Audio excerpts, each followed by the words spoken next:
in college when your family got their first car? And that's how we ended up over there. They bought that house. They were buying So they bought a house brand new? it. Yes. 5, 4, Who knew that? 2, Who knew that? 1. Palm Bluff would come up, like University of Palm Bluff, or like, I know you all know it's Branch Normal and AM and N.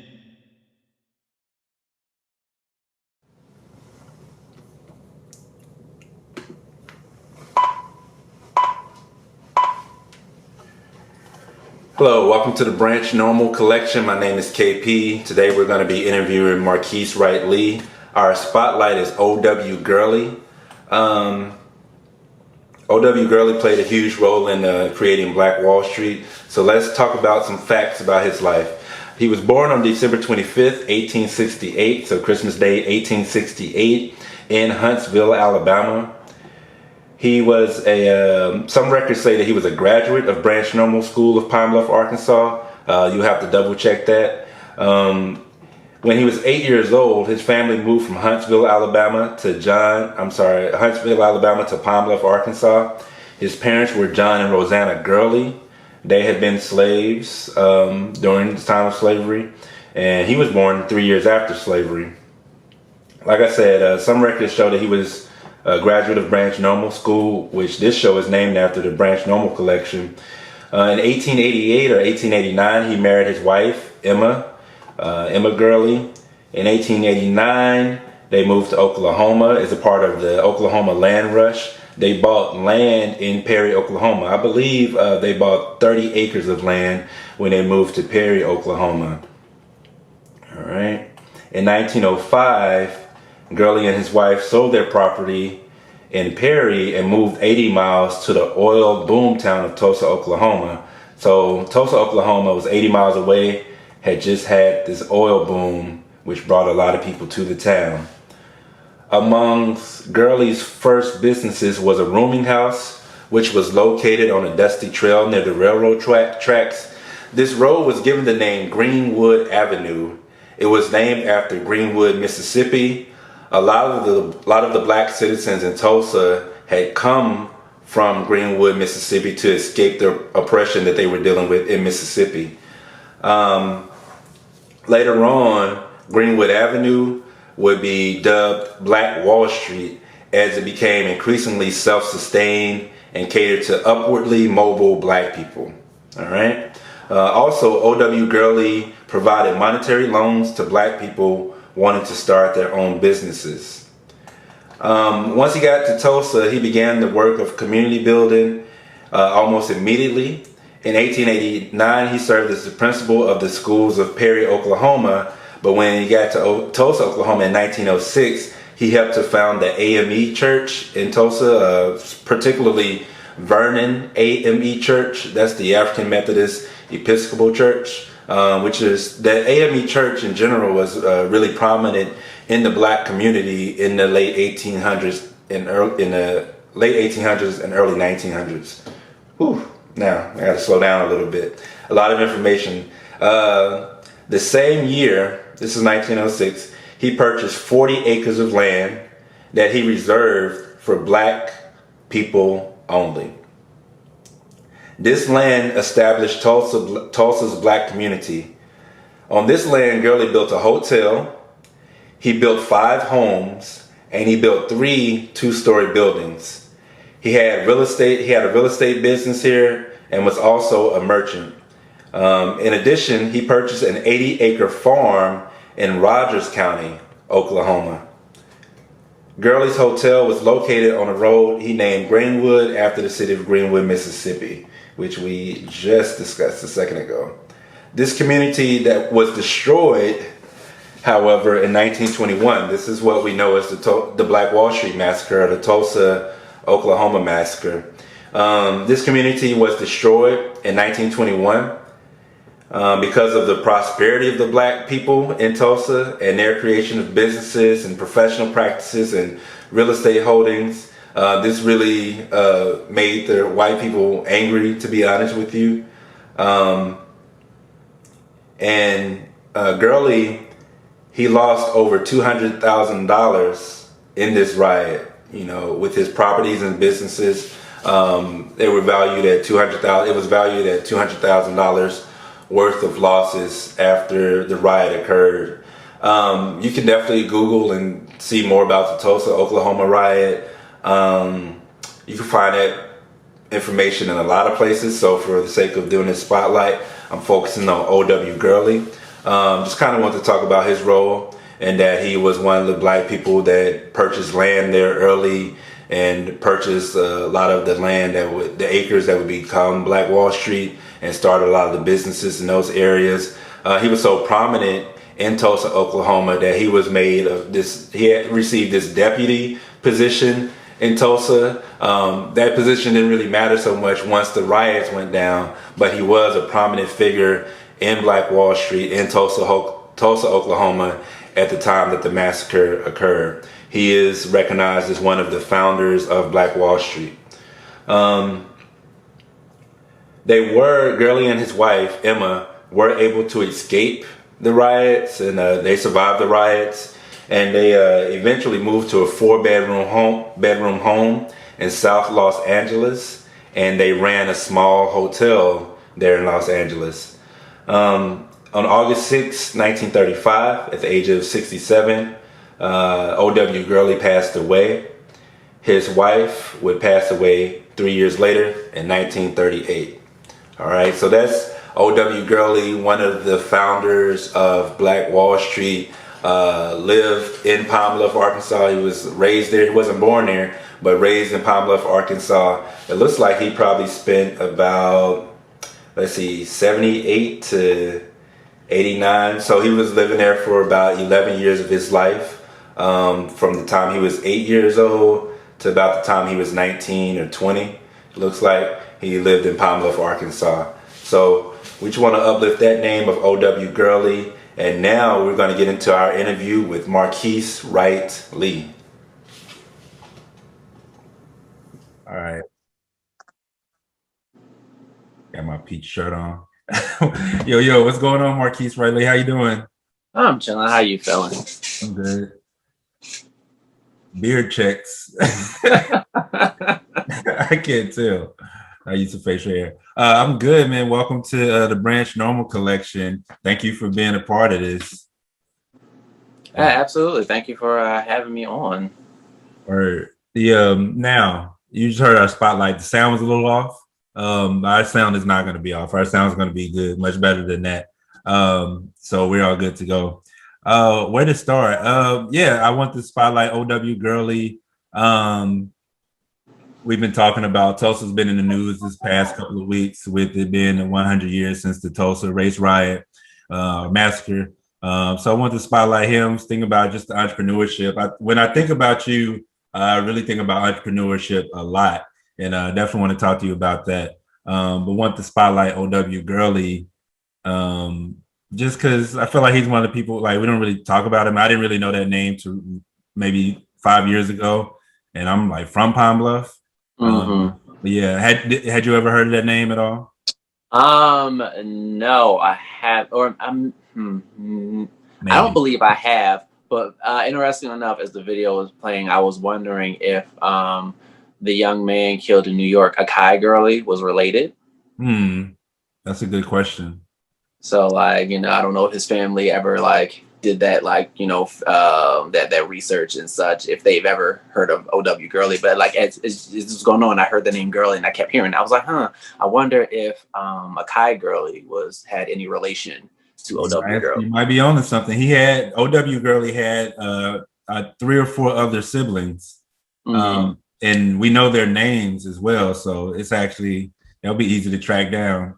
So, hey, somebody might do that research. I might do that research. Who knows? I find those things interesting, and I mean, and also the fact that you brought up, Tulsa and such, the race riots and whatever. I have a poem that talks about that. So the fact that it was getting into that, I was like, oh hey, I have some fun facts about the race riots in Tulsa. All right, that's perfect. Now let's start with poetry. Then you mentioned poetry. So I know you started doing poetry when you were at CCP. So actually, we're gonna go in order. We'll get up to CCP, okay? So I want to start with you. I want to start in high school. When you were in high school, what were your hobbies? Did you play any instruments, any sports, anything, or what were your hobbies in high school and even your younger years too? So in high school, no instruments. In middle school, and we've talked about this before, I played the trombone in the school band, which as I grew older, I stopped once I got out of middle school. But I actually, thinking back on it as I got older, I was like, man, I feel like I wish if they had taken the time, if they had the time to take the time to like actually teach us like a bit of history behind the instruments, and I would have learned more about the trombones position in jazz and blues, then I may have stuck with it more. But since it was just because my thing was I wanted to play the trumpet, but I ain't had the lungs, I ain't had a bandwidth for the trumpet. So it was like, all right, well, we'll give you the trombone. So I didn't really appreciate the trombone because it was like the instrument I was given, not the instrument I wanted. But I feel like that if we actually got to learn our instruments as opposed to just learning how to play how to play pomp and circumstance and that I think I would have had a newfound appreciation for it. No, that's real. That's real. Because I played, like I said, you know this. I played trombone for like 7 years. I can't name you a famous trombone player or a trombone player at all, to be honest. And it's interesting. They were talking about like just not playing the trombone instead of a trumpet, just because of like lung capacity, I guess. I never thought about that. Like I played my 7th grade band director. She had me play trombone because I had long arms, like Scottie Pippen or something out here. But that's how I ended up on trombone. All right. So did your parents have what were your parents' hobbies as well? So my mom, she was a reader, so she always like read books and such. And she was like a amateur bartender. Like for the past 15 years, she worked at the PLCB, the liquor stores up here in PA. So like, she knew how to mix drinks. Like she would on Sunday nights, they had their old school night. They'd be playing old school outside. My mom be like mixing drinks for the block and such. So, she did that. My pops, he's an interesting person that I wish I had got to know more. So he worked for SEPTA, but before he worked for SEPTA, he was an accountant. So he loved math. Like he really, really like loved math, so much so when I was in middle school, math was always a subject I struggled with. So what he did was he would like I'd just be like walking around the house doing something. He'd like stop me and just shout a math question at me. Oh my God. To try to train me better in math. But one of his hobbies was computers. Like he built like computers from scratch. Like that's just what he did, as opposed to just, going out and buying this, stock tower. He would just build computers. So any computer that I got was usually a hand-me-down from him. But he like built computers, played computer video games on computers and such like that. Oh wow. Okay. Well, if you didn't like math, what was your favorite subject in school? It was their favorite subject. School was school. I feel like by default, like something around English or something. Like I just enjoyed like kicking it with friends. Like just because I was fine at doing things in school. I was one of those, the gifted kids that just, I got on the honor roll without even trying. I got separated into like that little gifted program where, kids got to be separated from class and do whatever we did. I feel like I only like that time they took me out of class to, be whatever. We did our little thing in there, and then I would just read like Captain Underpants comic books until it was time to go back to class. Oh, dang. Was that like celebrated though? Like, I mean, we had GT back home, gifted and talented. it wasn't like a big party, but between my grandparents and my parents, it was clear like, oh, like we're gonna celebrate you being in this like these advanced classes, gifted classes. Was that like celebrated for you though? I don't feel like I don't feel it was. But shoot, I don't even know if my parents knew I was in it. Like, I mean, they probably did. Like, I know my pops, he was, I don't think it was in my middle school. It might have been my elementary school. I don't remember exactly, but I know he was like a part of the PTA in one of them schools. So like, it wasn't necessarily celebrated. I feel like maybe because it was expected of me. Like, I don't know. It was just like, yeah, he's doing this. And I was just like, hey, I'm here. I got out of class. So I was like, I don't really care. But excuse me, I don't remember those things like the gifted on like going further, especially into like my 7th and 8th grades. Like I don't remember it going like up that far for me. Gotcha. Okay. So when you get to high school, because one thing with Branch Norm, I definitely want to talk about that transition from high school to what you do after high school to like career paths and passion paths. So when you're in high school, like what are your plans for after high school at the time? Or like what are you thinking about? So I don't know. I think I was more like focused on experiences. Because just to jump back to middle school, I feel like most of my life really happened in middle school, and then high school was just like a thing after. So in middle school, there was a program. Was it the DARE program?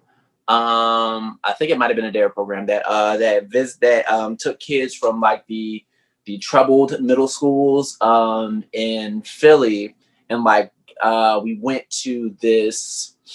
The program essentially took us to college, right? We got to spend a weekend. I think it was a weekend. It was either like a summer program that was like had us there for a week or a weekend. I can't remember how long. But we went to Westchester University, and we stayed in the dorms. We took classes. We ate in the cafeteria, so it gave us that college experience. So that we were like kind of getting into what it felt like. So that was cool. I did that for like 2 years. So then when when y'all went there, how long were y'all staying there at a time?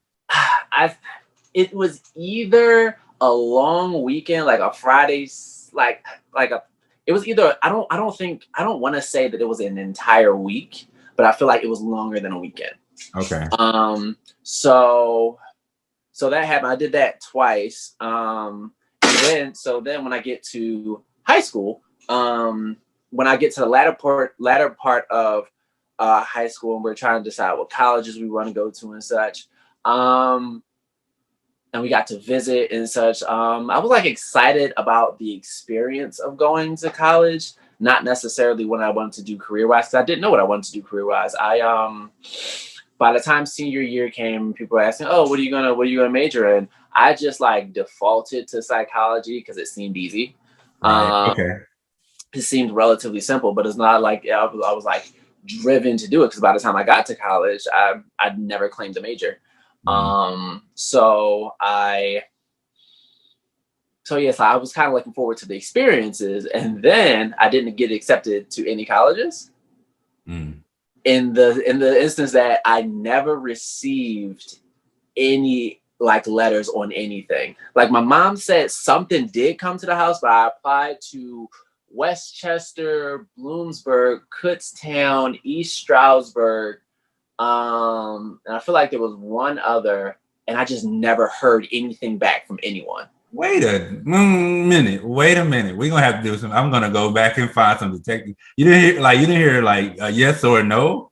I got nothing. I don't remember anything ever coming to the house. Nothing was ever shown to me. My mom said something came, but like nothing was ever given to me. Nothing was ever shown to me. And I even ran into, because at that time I was working at a restaurant out in North Wales, and there was a Costco like directly across the parking lot. So we had to go there sometimes to like get some supplies if we were running short.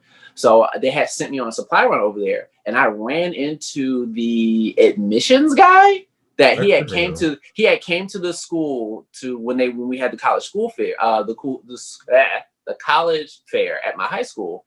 So like I was talking to him, I was like, oh hey, I met you at this high school. I applied here. This is my. He was like, oh, okay, all right, well, give me your name. I'll look through the thing. So like, a random guy had a conversation with him. Never heard anything back from anyone. Right. So that's how I ended up going to CCP. Wow, that's crazy. That's interesting. You want me to investigate, man? So that was like interesting. Like I just never heard anything back from any college. So I was like, I settled for CCB because there was no one that there's no one that wanted me. Yeah, like okay, that's wild. After like 5 schools, I mean, it's not like 4 or 5 schools, like not really hearing back. Yeah. All right. So you go to you start at CCP. What do you? But I really like details. So what do you do between the summer? What are you doing this summer after high school? I am working. So I was working at the restaurant. Oh, that's right. So you're working in North Wales. What's this restaurant you're working at? And what are you? Yeah. And is that your first job? No. Well, I guess it's my first like legal job. Like the first thing I signed some paperwork, like getting a paycheck for. It's not the first thing I've ever done work for in an establishment and got paid for. Now, what was that then? So what was that? So that was my mom. So before my mom worked at the liquor store, she worked at Ross, and she was she ended up being like a manager at a Ross store out in the county. So like, I guess when she ain't have a babysitter, my pops was at work or whatever, I'd like go to work with her. And like, so I was like there at work, and like it was like, all right, well, he's here. No, I was like straightening up. So I was just going around. I wasn't like destructive, but like I was just like, I don't know, straightening up some stuff. And like, so it was like, all right, we'll hire you as like a little temporary thing. They gave me like $20 or something. So like I got paid to like straighten up stuff around Ross. Hey, it's money. Hey, thank you. It's basically keep you around. Yeah, like yeah, okay. All right. And then you get the first job at the restaurant. Right. Do you remember, like, how old are you? Are you in high school then? Yeah, so let's see. So I graduated high school in 2009. So wait a minute.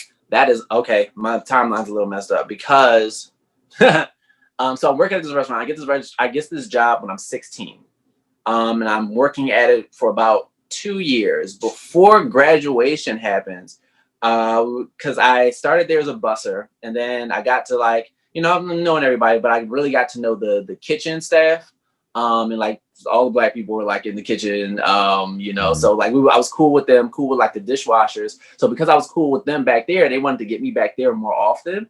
So I was like a busser. Then I ended up like being a dishwasher, which dishwashing has actually been my most fun job I've ever had. That was my first job. I loved it. I really enjoyed dishwashing. It was just something like calming about it. Like seeing like you collecting them dishes, stacking them right. They go in dirty, they come out clean because you know how to clean. I loved it.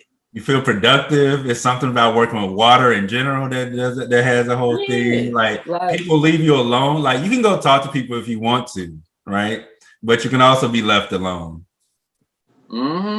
So and like I like felt accomplished when like, because you worked in a restaurant, so you know how dishes be piling up back there when like servers are bringing stuff back there. So I like felt accomplished when I could like keep that pile low. So it's like, like and getting the dishes and out. So I started washing dishes, and then again I'm cool with the kitchen staff. So they are in the cooks. So they get me to. We had brunches at the restaurant, and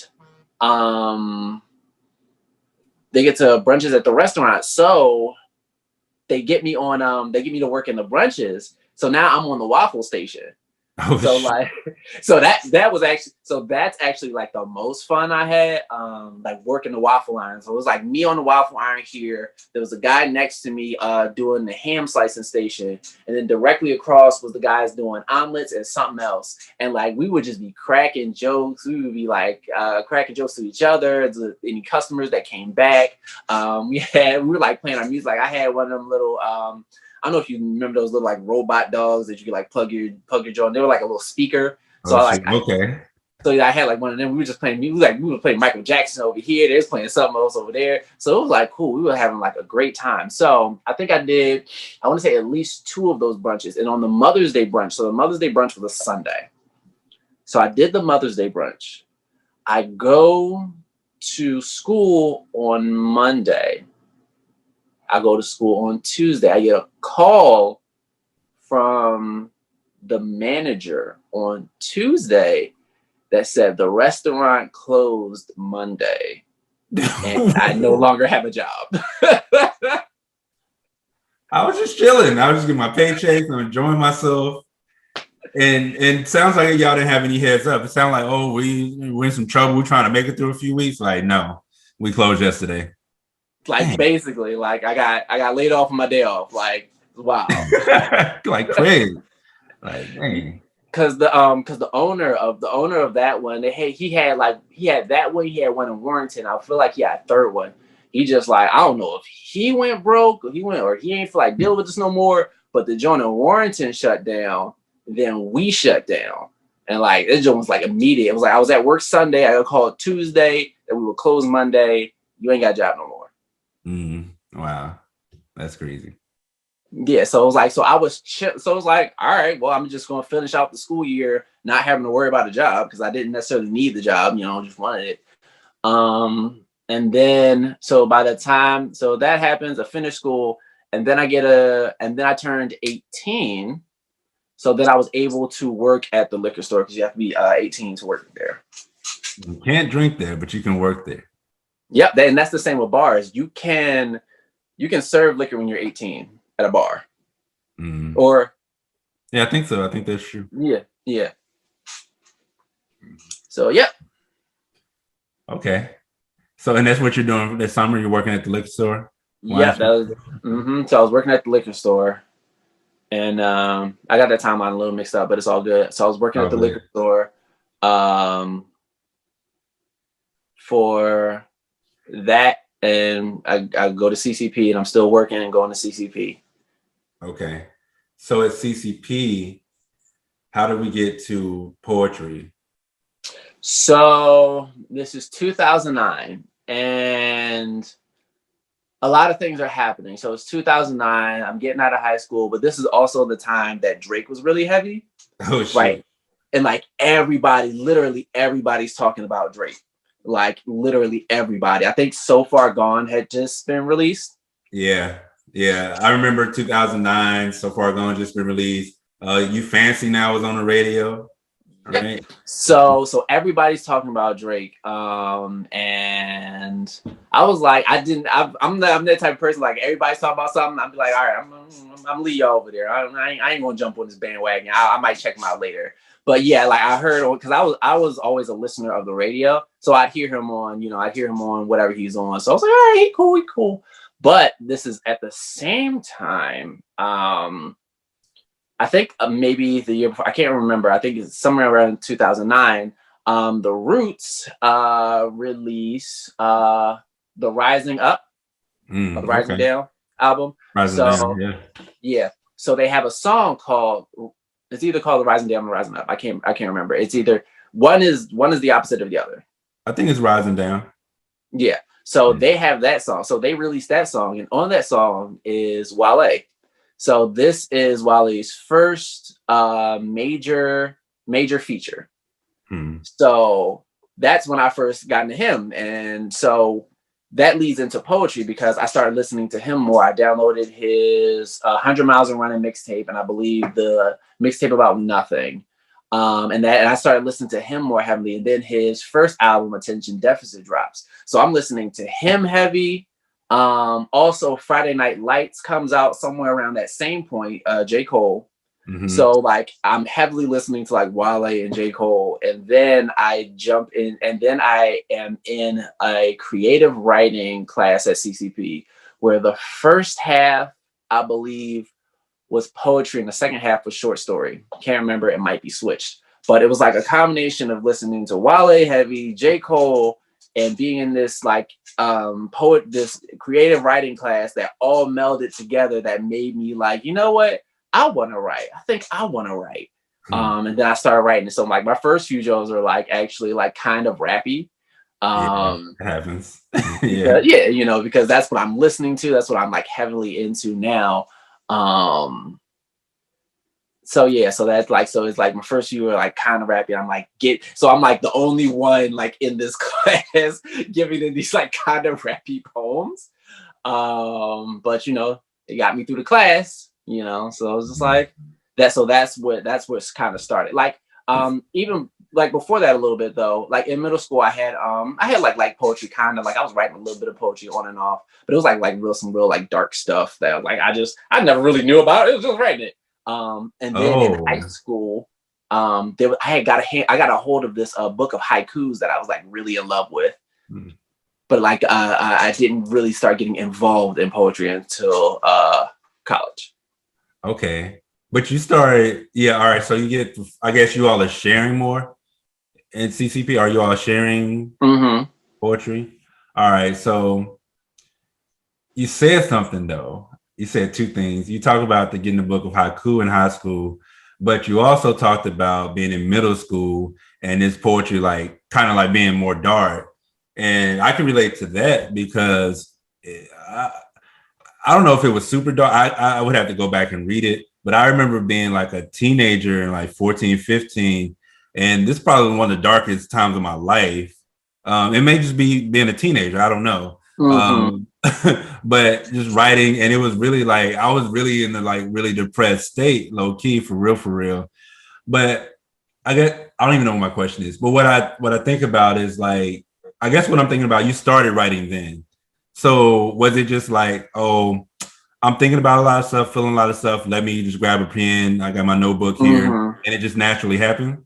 Yeah, so it was like basically that, just like writing these things. Like there was a time or two, it was like a short story. There were like a few short stories, like some poems, and like yeah, it was just some like dark stuff. Like I had shared some with my mom. There was like one time I was like share some with my mom, and she was like, she was just like, she's like the look on her face, just because like it was like another, just like a kind of like a dark thing. It was just like, it's like more of this. It was like, and I just didn't know. I didn't really. It was just what came in my head. It's like not like I was like, you know what I mean? That's what was happening. Like it was like this is what I'm writing. This is what came out.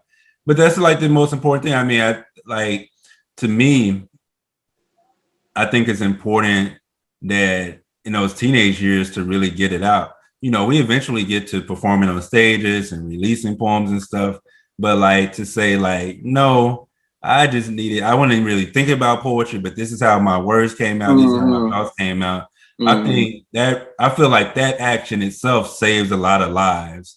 And like, you know, for us and for anybody we come across, because we can be really angry out here. You know, that can show out in like in any way it does, but like being able to just like have a notebook, write it down, like get that emotion out, whatever it is. I think is a good thing that helps a lot of teenagers for sure.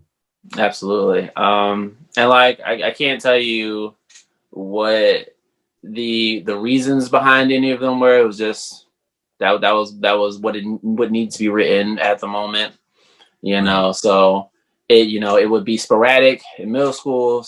I don't believe I kind of transitioned a little more into short stories when I got into high school, because like me and a couple of friends would go on this website called Gaia Online, where people are like role playing. So we're like writing stories with each other.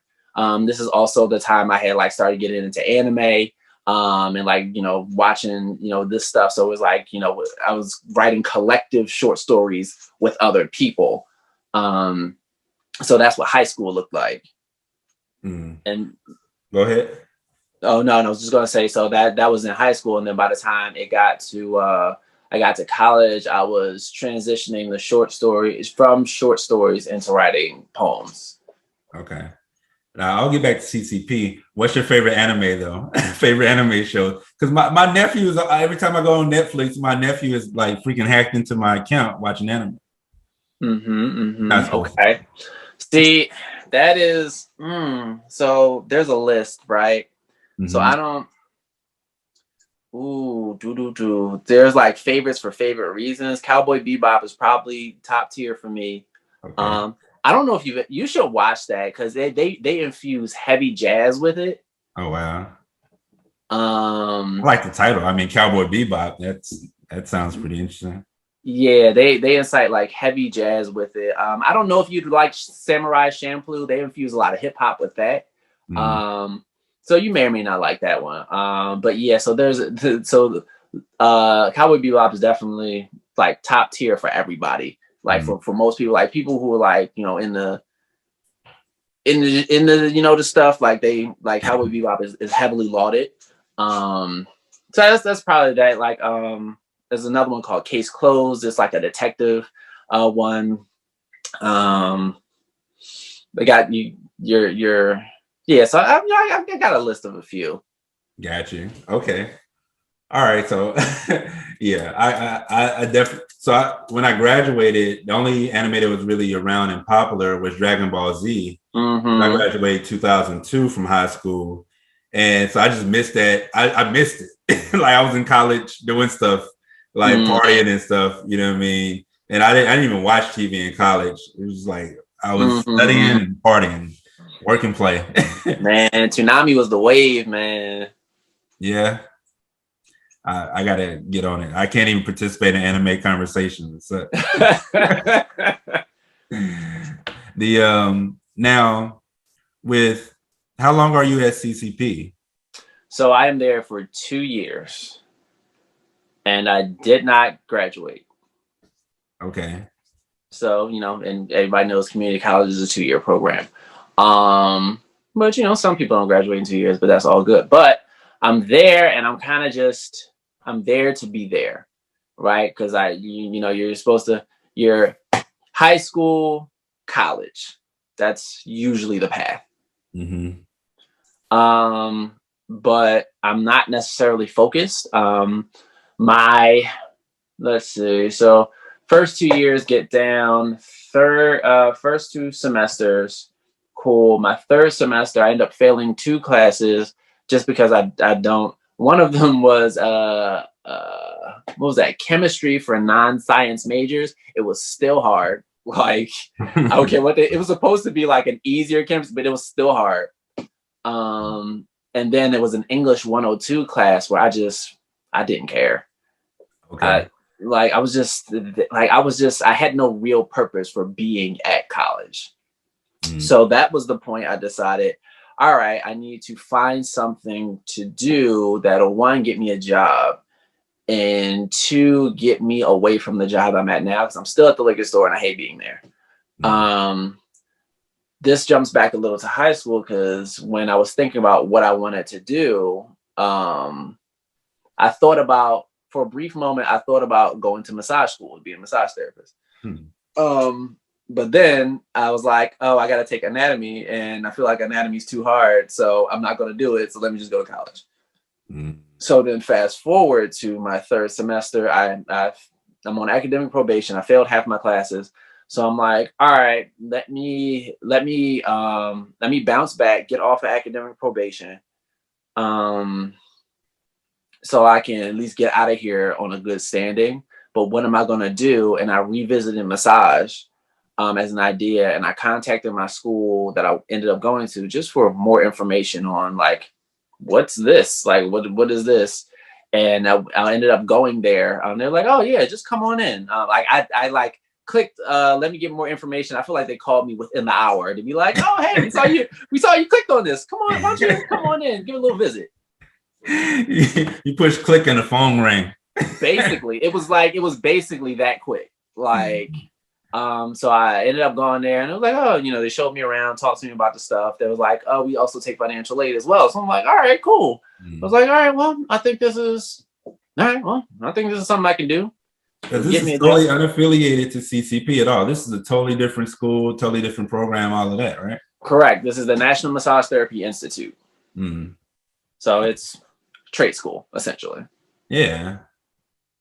So it was like, all right, well, it's like, that's basically how because I ended up finishing CCP. I got myself off of academic probation, and then like, let's say that was January, February, March, April. That's May. I finished CCP. June, I entered massage school. Oh wow, a month later.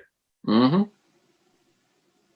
Wow. So I think about this a lot. Like, what is the motivation when you're in school, right? Like, if you're in a 4-year program, if you're a 2-year program, like, what's the motivation? And it's really hard to like do this if you're not motivated. And it's not motivating like you're running a race and you need this extra. But it does. I feel like for most people, it does need to be like a why am I here, right? Mm-hmm. It's hard to go to class. It's hard to study. It's hard to read. It's hard to like take the test, care about the test if you don't know why you're doing it. If you don't feel like you have a good reason, like the key point I heard you say is like, I don't care, right? And I think a lot of times we try to force teenagers or people in their early 20s through that, like, oh, just study, like, you know what I mean? It's like, no, I don't care. You need to hear that I don't care. Yeah. You know what I mean? Mm-hmm. And so it's dope that you went back and you did a review, right? It's almost like you evaluated. You're like, wait a minute, what do I actually like? What am I actually interested in? And there's this thought I had from high school to be in massage therapy. I didn't follow up on it at the time, but maybe the time is now. Yeah, because it was like what, because like you said, it was a review. I evaluated what was happening now. I was at a job I didn't like being at. I was in school for nothing because at this point I still don't have a major. So it's right. I've gone through, the expected 2 years of community college. I wasn't going to graduate because I did not have the credits, and I don't have a major. So I'm just literally just here to be here. So it's like, all right, let's actually focus. What can I do that will set me up for that I can leave my job and that is an appropriate replacement for what I'm doing now. So massage school essentially solved both problems. Okay. Now, when you do massage school, how do you actually take classes? Are classes in person? Is it online? What's the process there?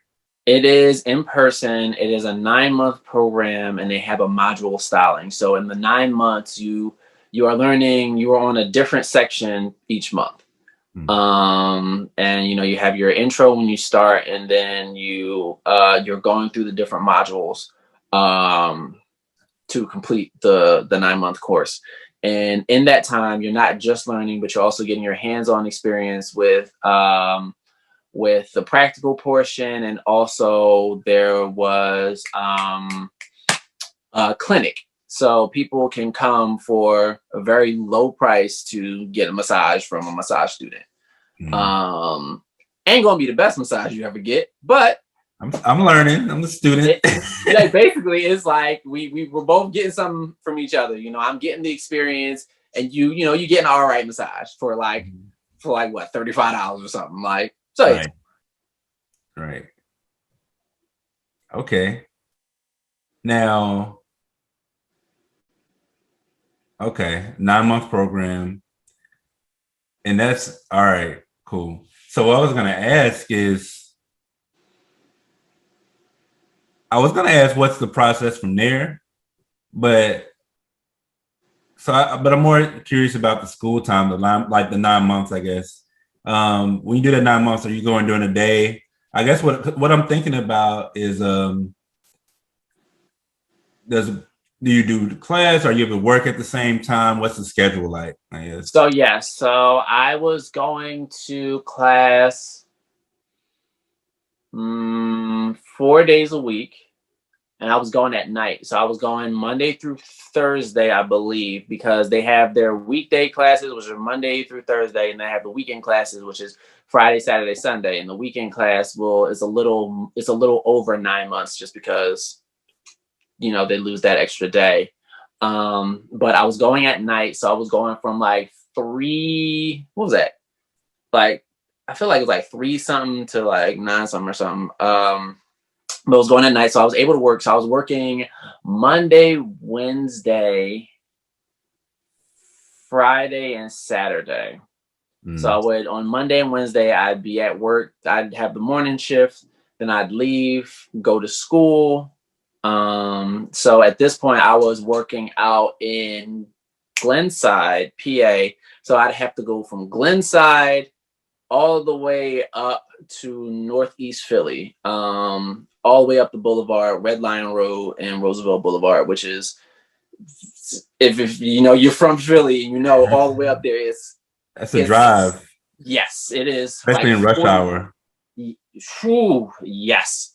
So yes, I would go from work to school on Monday and Wednesday. And then I work the closing shift on Friday and Saturday, just because I got to work the early shift on the other 2 days. Mm-hmm. Yeah. Did you have to take the anatomy class? Yep. That's basically what massage is, like learning anatomy. Like I had to get over that because I just felt like it was going to be hard. Mm. And technically, it wasn't like the easiest thing, but it wasn't as souped up as I thought it would be.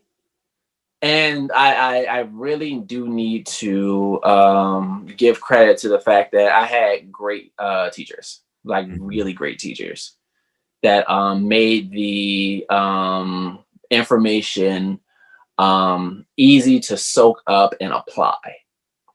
Okay. No, that's real. That's two things. Yeah, those are two keys right there. One, things definitely become harder in our heads. Like they build up in our heads, and it's difficult to overcome sometimes, or it just actually feels like it's going to be harder than it is. Once you kind of get started with stuff, you just kind of like work through it piece by piece. But then, like you said, to have teachers that are willing to help is a whole other part of it too, which is key. All right, cool. Like, all right, so during that 9 months, like, how does that feel? Like, how did you feel as opposed to how you felt when you were at CCP? It's more interactive, so it's not just like somebody. It's a very different experience, mainly because you have like essentially, when you're at CCP, when you're at college, you can choose when your classes are. If you have an extended break throughout your day, and such, you can just whatever. But with this program, that's very set on how it is. You have your breaks at this time, and you're in your stuff. You're in your the learning aspect of it. You're in the, I can't think of the word right now, but you're in here, and then we switch over and we're into the practical part, and then you go home. So it's like it's less downtime because it is more focused. And like there's, I don't want to say that there's less like socializing, but you're essentially going to see new people are always coming in, because the way that the program worked is everybody followed the same module. So if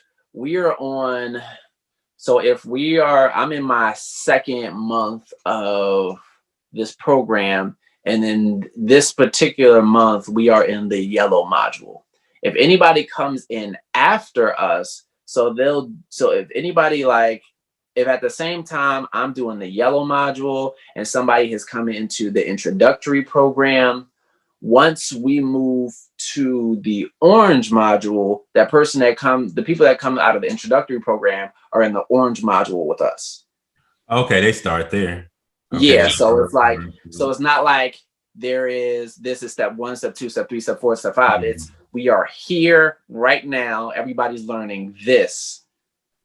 And then we're all learning the same thing at the same time.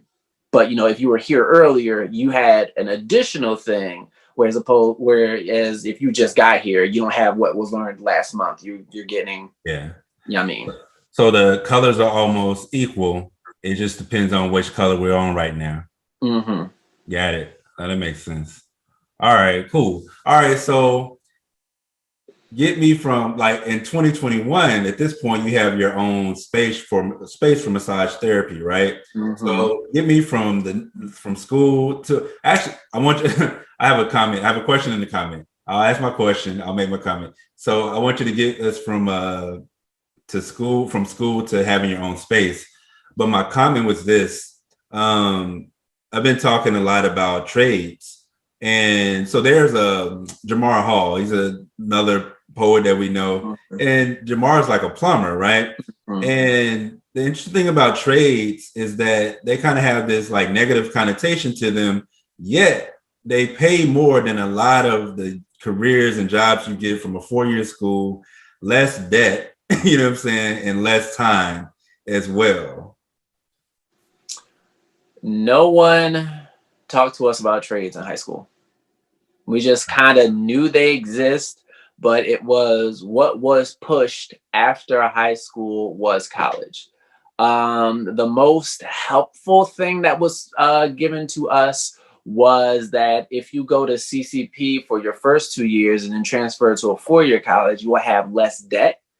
If the college that you're going to accepts the credits from the community college, you will have less debt starting out than if you just straight up go to a 4-year college. That was about the most helpful thing. But outside of that, trade schools weren't talked about.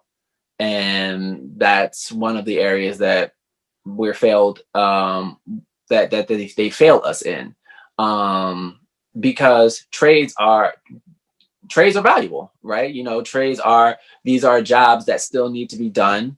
These are jobs that provide specific training, and that can get you a job more times than not faster than a 4-year institution will get you. Mm-hmm. Yep. I have one of my friends. He left school our junior year of college and became an electrician. Had a house, started his family before all of us. All right, less debt. and this is 2000. This had to be 2005, and we definitely weren't talking about trades then. Like we're starting to talk about a little bit more now, but then like nothing. And yeah, that is one of the ways, like, because counselors don't say anything about that. Like you don't have parents talking about it, teachers talking about it at all. But that is a clear option. That's a clear option. You know what I mean? Mm-hmm. Like I'll even tell you, my mom was so upset with me when I just decided to start massage school. Because it was just like I was in college or whatever, and I was like, all right, I'm switching gears and I'm starting massage school, and my mother was not here for it. I don't know her exact reason. I think just because it was such a shift and such just an abrupt thing, that I guess she maybe felt I didn't put like enough thought into it. I'm not entirely sure, but my mom was not here for it. Like, you know, and my mom, she will always support me in anything I do. She may not like it initially, but she, you know, once some time passes and, you know, she settles into it more, she's usually fine. And my mother always rides with me. But at that, like when I told her that this is what I'm doing, I had the meeting, I did the thing. And mind you, I was already out of her house by this time. Right. So I was already living on my own. So when I said, all right, this is what I'm doing, she was not happy with that decision. Wow, that's the tricky thing with careers and money. One reason I started this Branch Normal collection was because when I was a substitute in high schools in South Philly, I noticed that like anytime my students would talk about careers, it was like every career had to be a millionaire, right? Mm-hmm. Everybody had to be a millionaire. Either you were making $1 million or you were broken, homeless dad out on the street. You know what I mean? And I'm like, it's so much in between those two things that you can do without the stress of being a millionaire, without anybody trying to come like rob you or anything like that. Mm-hmm. There's nothing wrong to with being a millionaire, and there are a lot of ways to become a millionaire as well. But yeah, like this is one thing. It's almost like parents, like you're gonna be a doctor or a lawyer, right? So here's what happens: parents expect us to be a doctor or a lawyer. And we don't really want to be a doctor or a lawyer. So we say like, all right, what can we do to at least get that amount of money? And a lot of people go, I'll be an athlete or I'll be an entertainer to get the money that I think my parents want me to make. You know what I'm saying? So I can shut them up. And through all of that, we never ask ourselves, what do I want to do?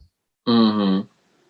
And so, yeah, it's crazy. We end up like, a lot of us end up going down these paths that have nothing to do with us and more so have to do with parents or just overall societal pressure and kind of what we're taught about careers in school in general. But yeah, But so what I like about interviewing you, I feel like you definitely found your own path in a few different ways. So yeah, how do you get from the 9-month program, right? The National Institute of Massage Therapy. National Massage Therapy Institute, but close. National Massage Therapy Institute. So how do you get from there to I don't know. I'm weird with details. How do you get from there to having your own space, owning your own space for massage therapy? So I get to NMTI, and one of the things I'm always grateful for, making meaningful connections. So one of the things I did was when I got there, there was a career person, that helps you once you graduate or once you're nearing graduation. There were, we'd have our little job fair thing that would come to the school. Of places trying to, recruit somebody, fresh out of school for massage. Usually like Massage Envy, Hand and Stone, or some other like maybe smaller massage company. So what I did was I familiarized myself with the career person, and all I did was every morning when I came, or every afternoon when I came in, I just said hello. I just said hello to her. How you doing today, or what have you? Her name is Dina. Shout out to Dina.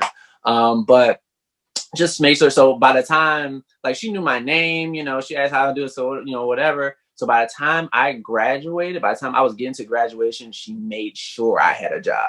She called me up personally, was like, have you applied for any jobs yet? And I was like, oh, well, no. She's like, I got you 3 interviews. I got you. I'm hooking you up with these 3, setting you up with these 3 right now. Like, I will do boom, boom, boom.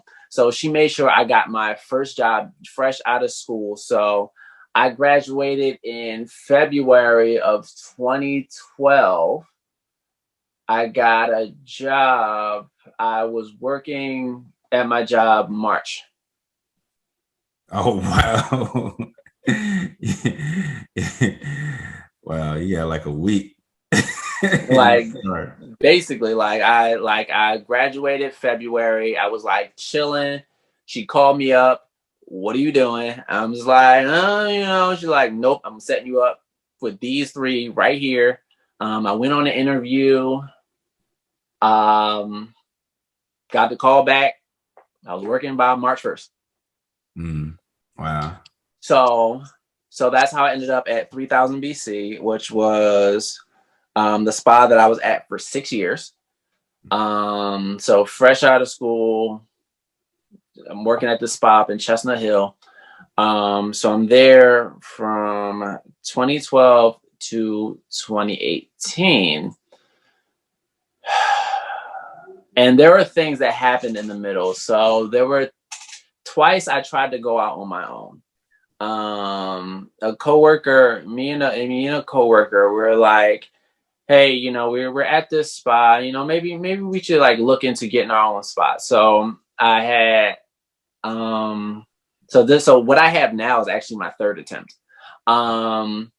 So we had found a space to rent in Manayunk, and we were there, and like I was trying a little bit, but like she had things in her life that like just wasn't allowing her to put her full focus in, and I just wasn't like as focused as I should have been to maintain that space. So like she wasn't able to, put in for her half of the rent, and like I'm putting in my half, but I'm putting in my half and like making sure she puts in her half. So it was like it was costing me more money than it needed to like try to maintain this place. So I was able to terminate the lease because the lease was like we basically had a 6-month period of like we can terminate the lease within the first 6 months or something like that. So I was lucky for that.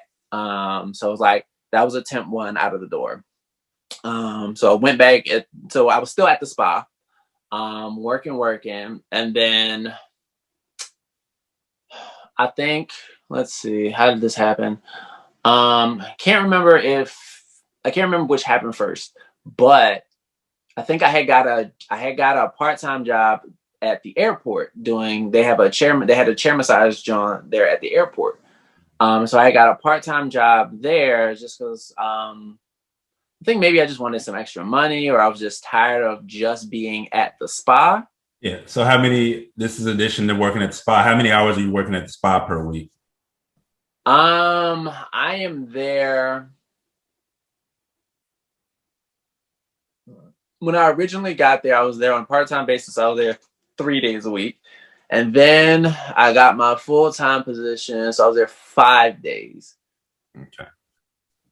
And then so I got the part-time job at the airport. So I was at the spa 3 days, and I was at the airport 2 days. And then I left the airport, and I just went back full-time at the spa. And then I tried to go out on my own again. A friend of mine, she is a personal trainer, massage therapist. I went to massage school with her. So she, a gym that she was working with or working at, said that they had this extra space in the back for massage. They had another massage therapist back there, but the owner of the gym wanted her to also do something back there. So she had reached to me and was like, "Oh, hey, you want to, go in on this thing with me?" And I'm like, "All right, sure." I'm like, this could. And my thought process behind it was, oh, I know that she is such a hard worker. She's dedicated to her business. She's been working for herself for what is she maybe 20 years or something like that, 15, 20 years. So I was like, you know what? She's got the work ethic and stuff to make it work. So in my mind, I'm like, essentially, I'm going to ride her coattails to better, which was a horrible idea because I wasn't putting any effort into it. Okay. So I was essentially helping her pay rent for maybe 2 years. Dang. I really wasn't putting any effort into it at all. So this was leading up to, I had already proposed, and this is now the year that I'm going to get married. So I managed to, get out of my contract with that. And I didn't have any intention of starting my own thing, because I was like, you know what, maybe just starting my own thing isn't for me. I don't have the bandwidth for it. I'm just not focused enough to do it. So whatever. So I'm at the spa, and time goes on, and I don't want to be at the spa anymore, but I don't know what I want to do. So there's an incident that happened, where I kind of started falling asleep while massaging the client. Oh my goodness. And honestly, if you ask any other massage, okay. So I was sitting down on a stool. Oh, okay. And I was massaging. Now, mind you, you're in a dark room, low light. More than likely, there are no windows, with this soothing music playing, moving in very rhythmic fashion. It's gonna put you to sleep. It's definitely gonna put them to sleep. It's gonna put you to sleep. You can ask any massage therapist, any esthetician, they have more than likely almost fallen asleep on a client.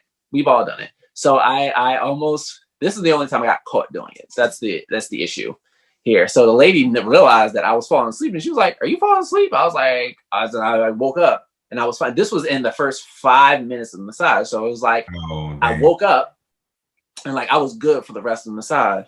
But then she, after the massage, I asked, how was the massage, whatever. She said, fine, whatever. But she went downstairs and complained. Mm-hmm. So I got in trouble. So the, who the hell?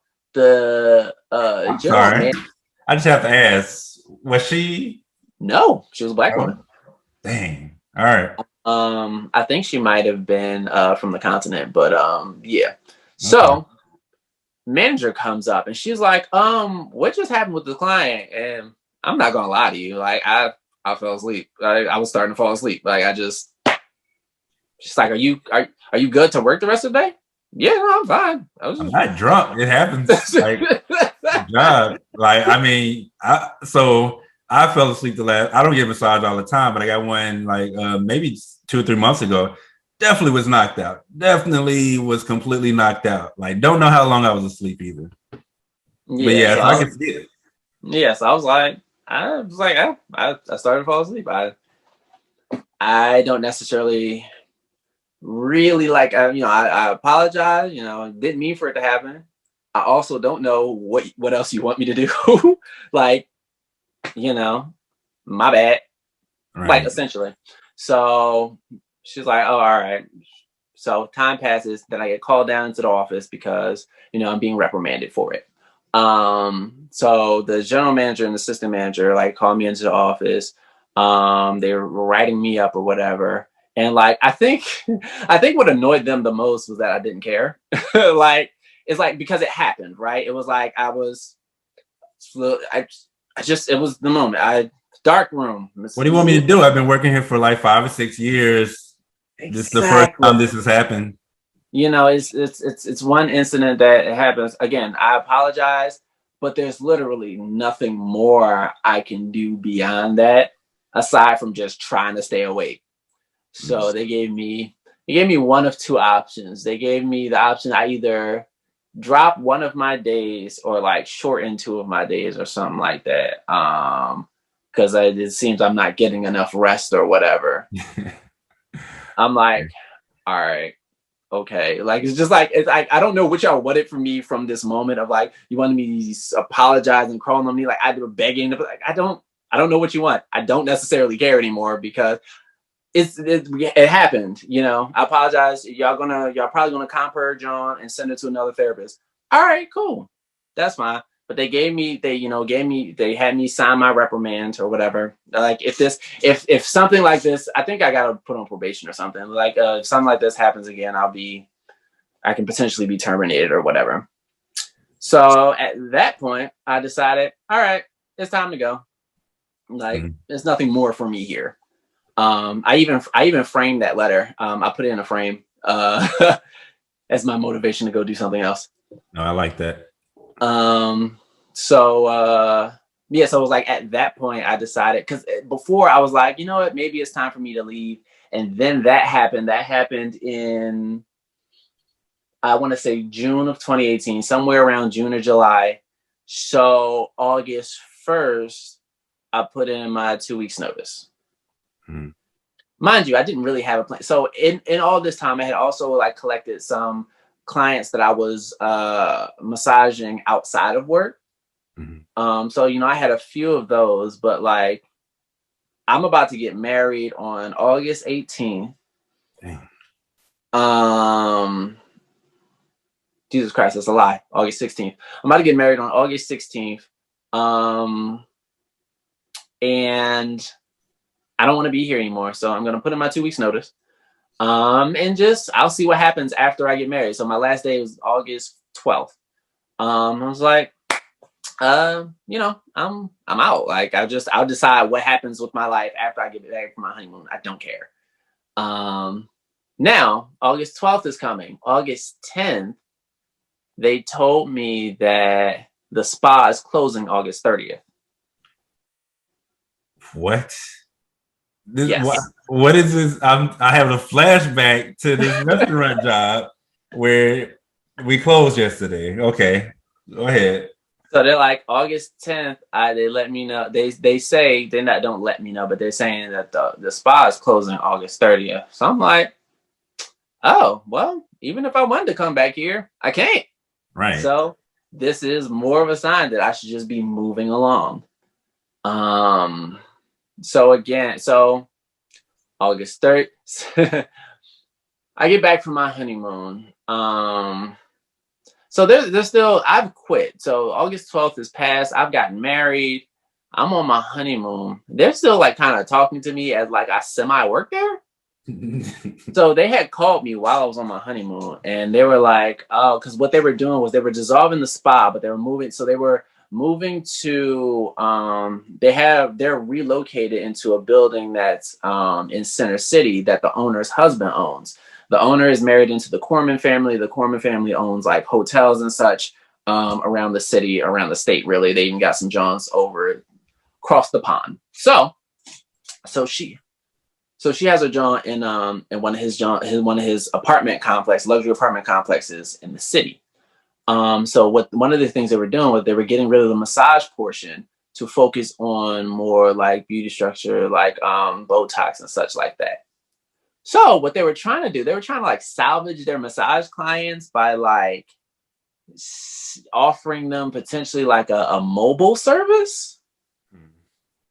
So they called me and was like, "Hey, we've got a client who he came to the spa. Since the spa is closing down, he wanted to know if you would, if we could like provide this massage service for him." And I had told them before that I would potentially take any clients that I had before. I'm not taking nobody I never knew. So they called me and I was like, I don't know the guy. So I told y'all what my stipulations were. So yeah. And then I never heard from them again. So I don't really care. So that was that. And I think they tried to do that, pull that again on me later on, but it was whatever. So that time passes. In September, my pops, we rush my pops to the hospital, and we find out that he has stage 4 lung cancer. So a month after you getting married. Now, fortunately, I don't have a job anymore, so I can just spend time with trying to with just being at the hospital with him, spending as much time with him as I possibly can. So we find that out October 4th, he passes away. Now, backing up a little bit, August 30th, I had started in the later months of August. I had started thinking, well, maybe I should potentially look into getting my own space to do massage. So I had looked at a few places. So I had one of the places I looked at was the office that I have now. And I had like talked to the landlord. I told him, what my ideas were or whatever, what I wanted to set up in there. So I had did that. And then I just pushed it to the back of my mind because I was like, I'm not really sold on like, trying to acquire a space again. Maybe I'll just do mobile. But in doing mobile takes a tremendous toll on a therapist in the aspect of carrying around equipment, packing, finding parking, traveling to somebody's house, setting up your equipment, breaking down your equipment. It's just a lot. Yeah. So Pops in the hospital. We find out stage 4 cancer. October 4th, he passes. And then I started thinking about getting a space more seriously. And it was just like, all right, I need to shift myself into another gear and really hunker down on what I'm trying to do or what I want to do or what I need to do and get focused. And that brought me to searching around for some more space again. And I ultimately came back to the space that I'm in now again, talking to the landlord again. Because I do massage and I make candles, what I wanted to do was like have the massage portion and the candle making kind of in the same space. But the building is a lot of woodworkers are working in there. It's an industrial building that has like a lot of people doing like woodwork. There's a Philadelphia furniture workshop in there. His concern was a fire hazard. That the candle making equipment was a potential fire hazard. Oh, you want to make the candles there as well? Yeah. Yeah. So for him, that was a potential fire hazard, which is why he wasn't keen on the idea in the first place. So he never reached back out to me. But when I had met with him again, he explained that to me, and I was like, I don't even need to put that in there. That's whatever. I just want to put this specific portion in there. He's like, all right, we can make that work. Mm-hmm. And so that's ended up being the space that I'm in now. Wow. It's interesting that you're off, like technically have a job around the time that you're getting married and that your pops ends up passing away. And the wedding, of course, is planned. Your pops passing away is not. But you're able to spend time with him because you don't have to go to work every day. And there is a piece to like not having to like getting fired from a job or not having a job. Well, you ain't never get fired, I guess, because they shut down. So there's a piece to that because all right, on one side you're thinking about, do I have the money to take care of everything? But on the other side, I ain't got to go to work today. You know what I'm saying? Yeah. So To be on your honeymoon, have that, like, yeah, yeah, that's interesting that everything like worked out that way. Yeah, and it was funny. So job shuts down, spa shuts down, but I had quit before they shut down. So I wasn't thinking about unemployment because I had quit already. But there were people like, oh no, you should still try to apply for unemployment because the spa shut down. Because everybody else is going to be like, everybody else essentially got laid off, whatever. So like, you should be fine. So I'm like, all right. So I still wasn't going to apply for unemployment until the night my pops went into the ICU. And we just didn't know what was going to happen. Right. It was just, at this point, it was like getting severely worse. And we just didn't know what was going to happen. I was like, you know what? Let me apply for this. Just so I can have, something coming in. Because I wasn't going to do it until that night he went into the ICU. So I did that. And I got approved for it, but it's technically on false pretenses. So what happens is with an employer and unemployment reaches out to the employer to like confirm if this information is true. Yeah. So what happened? So I get in. So I'm collecting unemployment from October. So no, from September to November.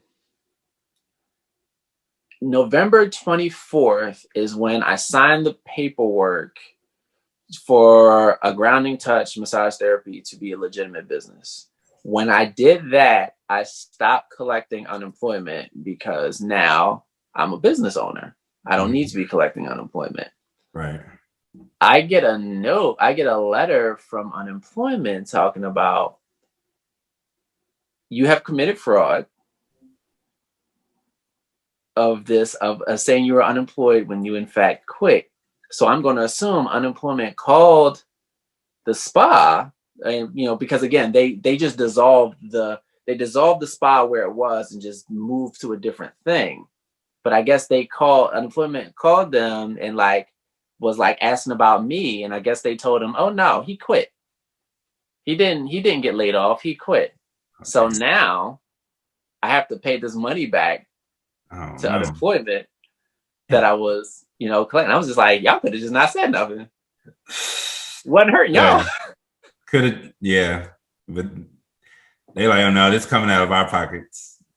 But it's like, it's not. I paid into unemployment. This is literally money I paid into unemployment. This is not coming out of your pockets. They get to keep it though, right? They get to keep it. It's definitely it starts off as your money, but then they get to keep it if you like in this situation. Yeah. The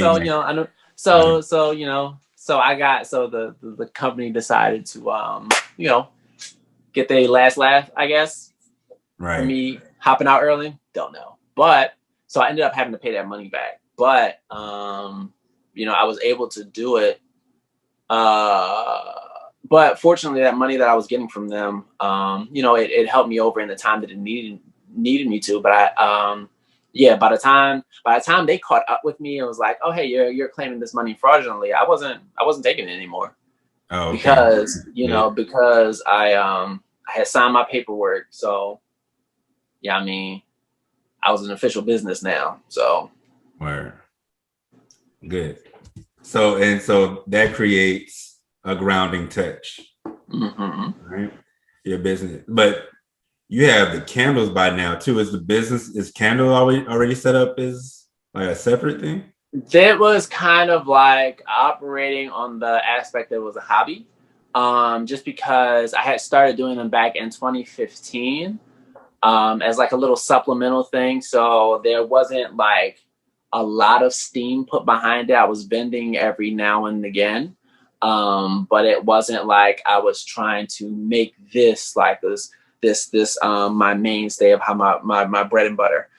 It was, more so on the aspect of, all right, this is kind of a hobby. It's an additional thing that I'm doing. Right. Okay. All right. So throughout the entire time you're doing massage therapy, I know you as a poet, right? I don't really see the massage therapy side. Don't know anything that's going on. All I know is like I see your uniform essentially, and then I see you. I know you when you have this space, and that's the third time. I don't even know about the first two times, honestly. So walk me through the other half of the story, which is starting to share poetry at CCP to performing, getting all the way to Oakland. You know what I mean? So running through the poetry career, and I'll say this. Go ahead. I want to add this. The moment I'm like, oh, he really out here doing it was like it might have been Wilmington, Delaware. We were in Wilmington or Delaware, and it was one of those random shows. Oh, it was the dude, he's a police officer now, Joshua. Stay Real, I think 302.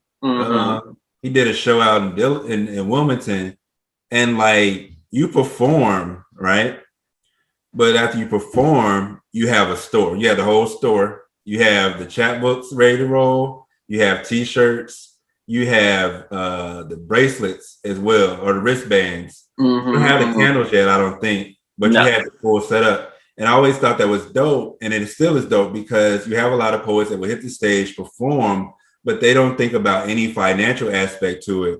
So I always thought you did a good job of being a poet and an entrepreneur at the same time. So, all right, go. So, 2010, I started getting into poetry. I actually go to my first open mic, which was at Rendezvous up in Northeast.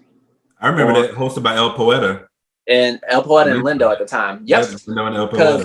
Because Lindo and them were the first ones that I met. Lindo and On Point Inc., Alicia, Steve, Rel, and Michelle Myers of Yellow Rage. They were the first ones I met at CCP. So I started hanging around them, doing with their poetry club, and then Lindo invited me out to Rendezvous, where that was the first time. That was the first time I basically saw everybody. That was the first time I saw Wise. That was the first time I saw J Knives, Drew the Picture, Smyte 9.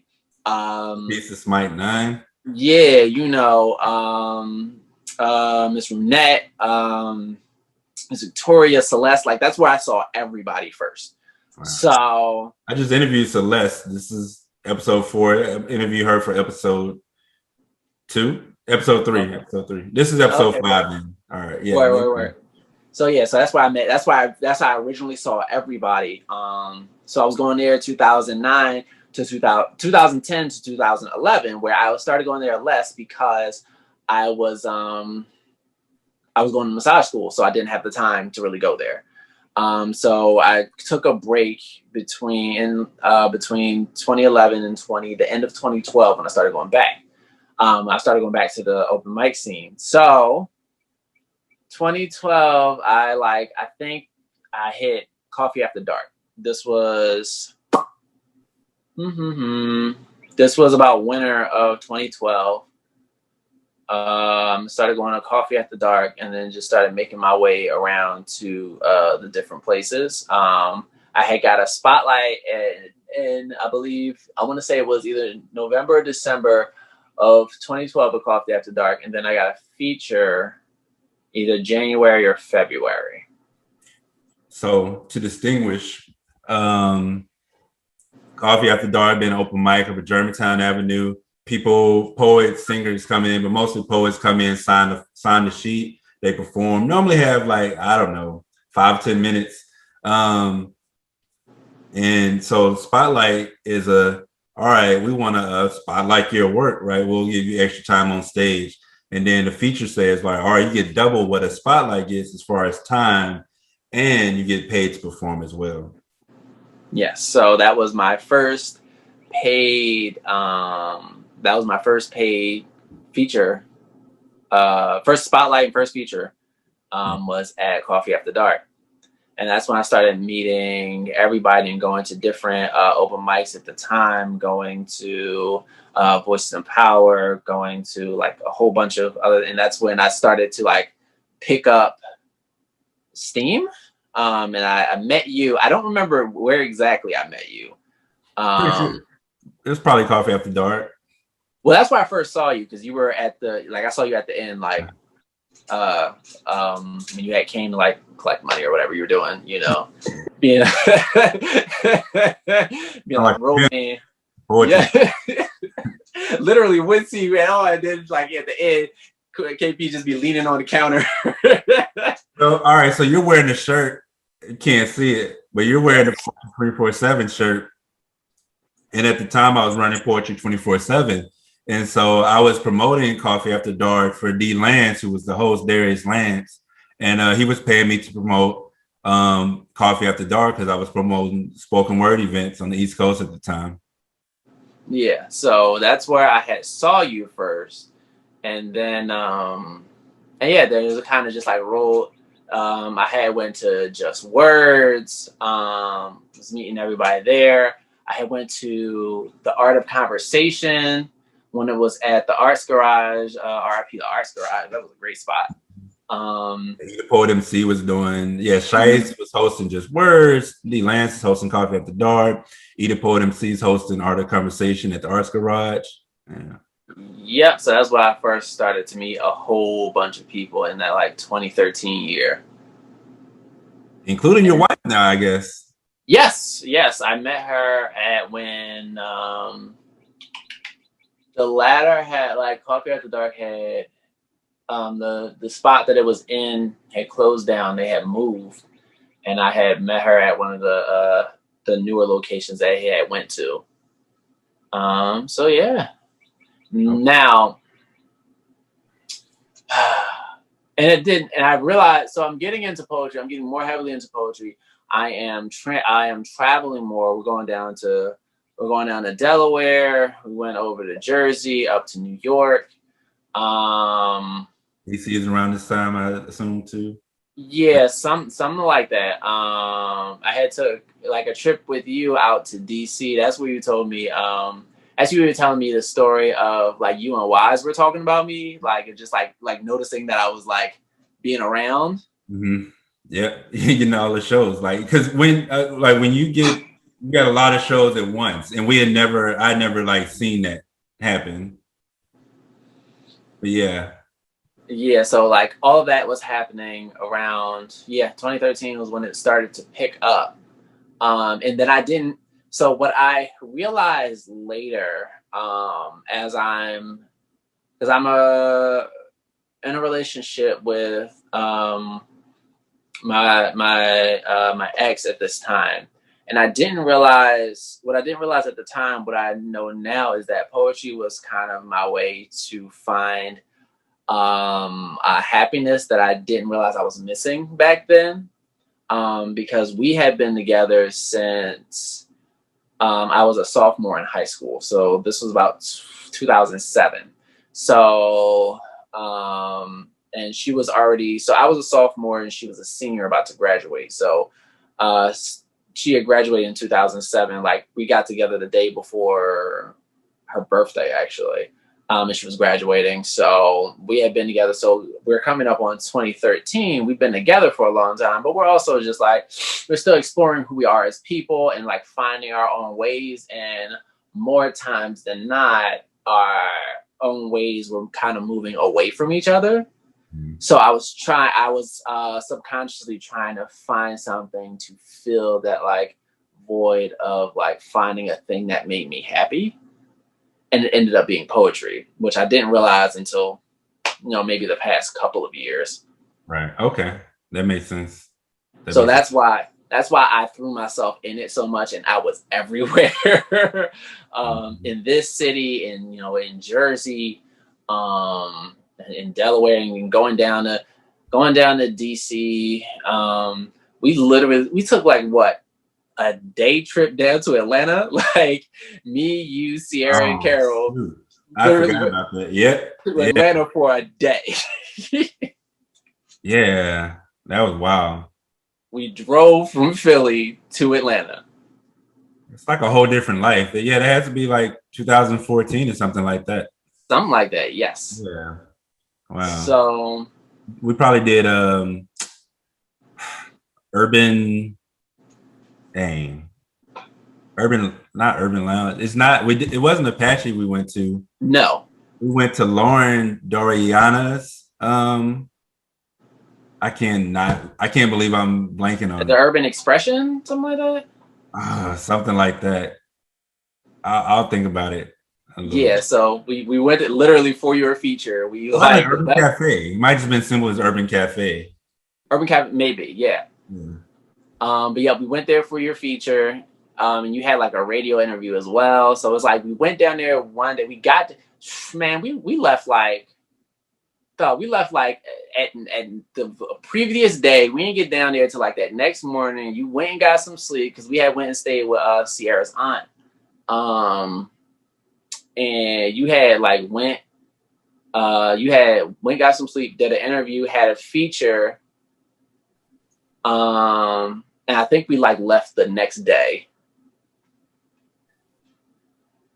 I remember the exact. My friends Brandon and Gabe met up with them and did the radio interview. I left y'all, met up with Brandon and Gabe. Somehow we went and did that interview. That interview is somewhere online, and I was still dressed up from the show, like at the radio interview. No word. We're moving around. I remember just getting in the car and like going to sleep. Yeah, basically. So that was literally. And so I would like take road trips with you, take road trips with J Knives and Shice. Urban Grind Coffee House. Urban Grind, okay, word. So yeah, that was all that, and I was throwing it, and then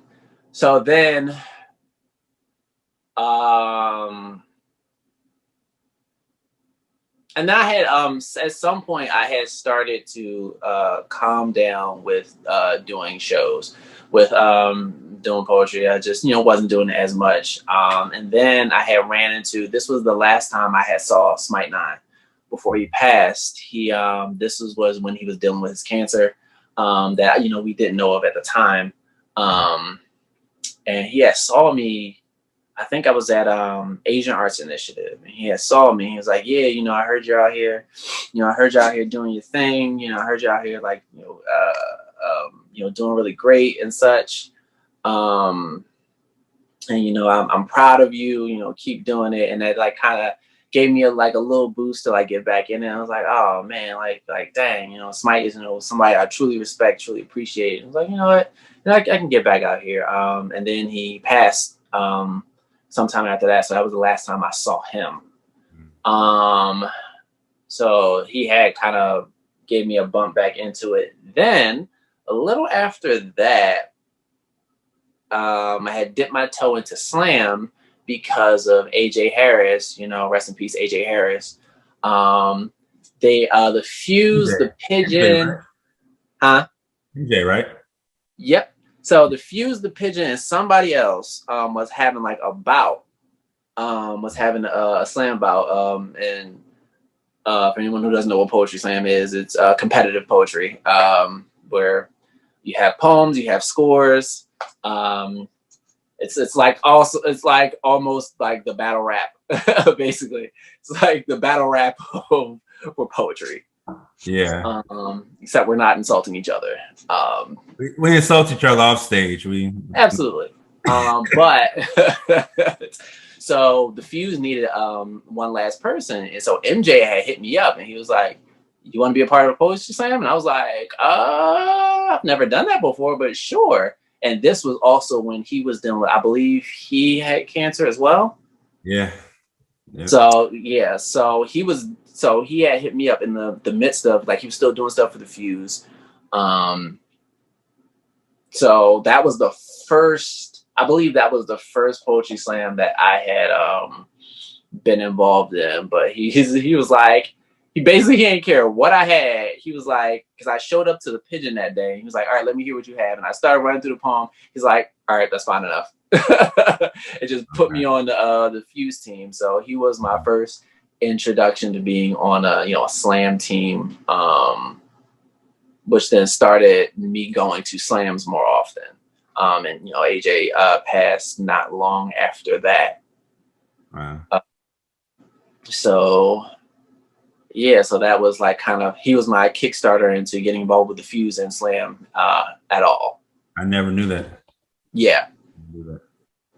It was like, because I had never, like, I knew of AJ and I knew of the Fuze, but I didn't know he knew of me. He literally just hit me up and was like, hey, you want to do, I was like, oh, I didn't even know you knew I existed.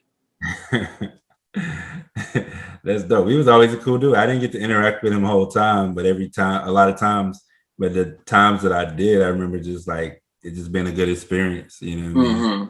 Positive experience. Now, and shout out to Selah, the whole group, because yeah, shout out to everybody part of Selah. Yeah, so it was after that, like I had dabbled in slam a little bit, but then I had started to get more into it as I was just building myself up in the poetry community, which then led to 2015 of me placing on the slam team, the Fuze slam team. Funny story, I was like, I don't know, man. I was like hot in the stuff, man. I had what happened? So I did down in Baltimore, there was a slam called Word War. And I believe this was Word War 7, if I'm not mistaken. The Poet MC he was like, yo, I think you should participate in the slam. I will cover your entrance fee into the slam. I just want you to participate in it. And I think this was the largest, like the most intense slam I had ever been in at that point in time. And I was absolutely completely nervous. So like, it was like people in the slam were Black Chakra, Fire Angelou, Slangston Hughes, Roscoe Burnham. Huh? Where's Fire Angelou? What is she doing? Yeah, she has separated herself from the Baltimore scene. Okay, that was a I don't. That's enough. Yeah, but like let's see, Roscoe Burnham. There was a whole bunch of people. Like Shice was in that slam, but there was like a whole bunch of people in that slam. Yeah. And then there was me, this like person no one ever heard of. I had been down to Baltimore, so Shelly Says So was like, I believe, one of the judges. Rebecca Dupas was the host, I believe. And there were like a few people in there. Funny enough, I had went down to Baltimore before, and I had Love the Poet had an event. Was it Be Free Fridays? Be Free Fridays. Be Free. So yeah. I had went there, and so I had asked, what did I do? No, I had went there before. So anyway, we're at Word War, and nobody knows who I am. But I get through the first round. And I don't remember who else made it to the last round, but I know it was me, Black Chakra, and maybe a third person. I do not remember. But it was literally up to me and Black Chakra. And I did a poem that was brand new. I like stumbled over a little bit. I lost by 0.2 points, I believe. I lost by 0.2. And like, that had put me on the radar of so many people down there of like, cause I was getting side eye from people who'd been down there doing their thing. You know, I remember Roscoe. I had said this to Roscoe a little while ago. The first time I met Roscoe, he's currently the poet laureate of Richmond, Virginia. The first time I met him was at Word War, and he was giving me the dirtiest side eye at the end of that event because I was just somebody nobody knew of, and I literally almost won this competition. I think the grand prize was like $600, like $1,000 or something like that. And this was actually Black Chakra's first time winning it. Like, he'd been at all the Word Wars before, and this was his like absolute first time winning it. So you know, that was more for him, but I literally almost won. So I had came off of that to coming back up to Philly, slamming at the Pigeon, and it was like I did that slam, I did another slam at the Asian Arts Initiative, and then I had slammed at the Pigeon and I beat Furious George that night. Mind you, Furious George was the reigning champion at the Pigeon because he was like their Grand Slam champion like the year before or something like that. Yeah, Furious is one of my favorite poets and dopest poets out of Philly. Yeah, so in a head-to-head one-on-one, I ended up beating Furious. So it was just like I was just So is that when you go to Oakland? That was right before. So that was when I started like, okay, I can maybe do the slam thing. So that was, I think that qualified me to be in the Pigeons Grand Slam final. So I had did that, and then I went to the Fuze. I had never slammed at the Fuze before. So usually what poetry slams is you have to at least slam twice in their regular season to qualify for the semifinals and then the Grand Slam finals. Or they have a last chance slam where if you win the last chance slam, no matter if you never slammed before, you get like an automatic spot in the Grand Slam or something like that. So when I went to the Fuze, I had never slammed before, and I ended up winning their last chance. So now I'm in the Grand Slam final for both the Pigeon and the Fuze. I did not make the Pigeon team, but I ended up making the Fuze team, and that was 2015, and that was for the National Poetry Slam in Oakland, California, and which was a completely paid for trip. Or Got me taken over to Oakland. when you get to Oakland, what is that experience like just to be amongst like the poets? Not even necessarily like being on stage, but what is that like? Because it was fun. Yeah, go ahead. Not because it was fun because it was like poetry on a complete, like, this is competitive poetry at this point. At this point I'm used to, just being in the room with like heavy hitters, like your, Visions in Philly, like your Miss Wises, like, you got, you're at this open mic where just the heavy hitters of your city are just there. So they just spit, and they're not necessarily worried about you. They worry about getting their poem off so they can sell their merch or what have you. So like you're kind of competing in that way. It's like, oh, I want to be as good as that. Where poetry is like, you have to be better than everybody else in this room to progress, because there's somebody scoring you off of whatever they believe is appropriate to score your poem off of. And now you've gone from doing this locally to the national level, where it's teams from all around this country. You got some out-of-country teams, such as a Canadian team, maybe from somewhere else as well. So now it's just like, this is just hella big. And like these big names, quote unquote, big names in poetry are like, now you are all in the exact same space competing against each other. This is both intimidating and just exciting. Right. Okay. So how long were you out there? We were out there for a week. Okay. Gotcha. And that was 2015? That was 2015. And mind you, at this point, I'm also able to not necessarily make a living off of poetry, but I'm bringing money in from poetry. As you mentioned, I've got the books, wristbands, T-shirts, which, funny enough, those T-shirts, although cool, were a financial disaster because the upfront money versus how long it takes you to sell these things is two completely different things, and something I did not understand. I went into debt on both of those things, on the T-shirts and the wristbands, because I just spent that upfront money and I just didn't make it back, and I put it on like a credit card. It was cool.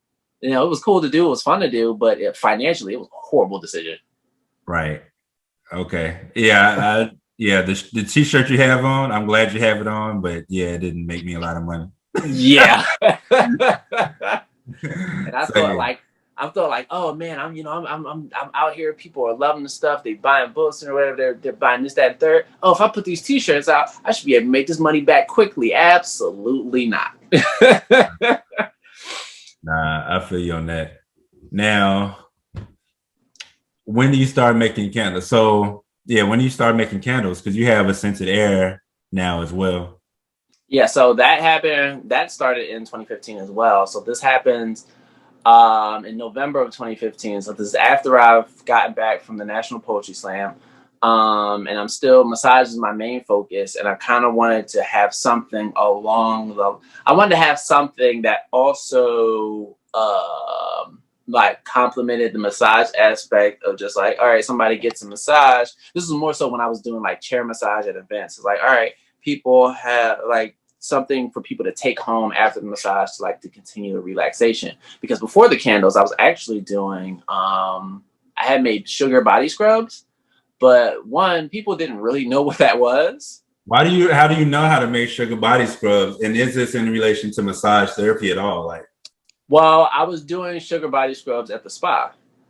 okay. So that was already something I knew how to incorporate into a massage atmosphere.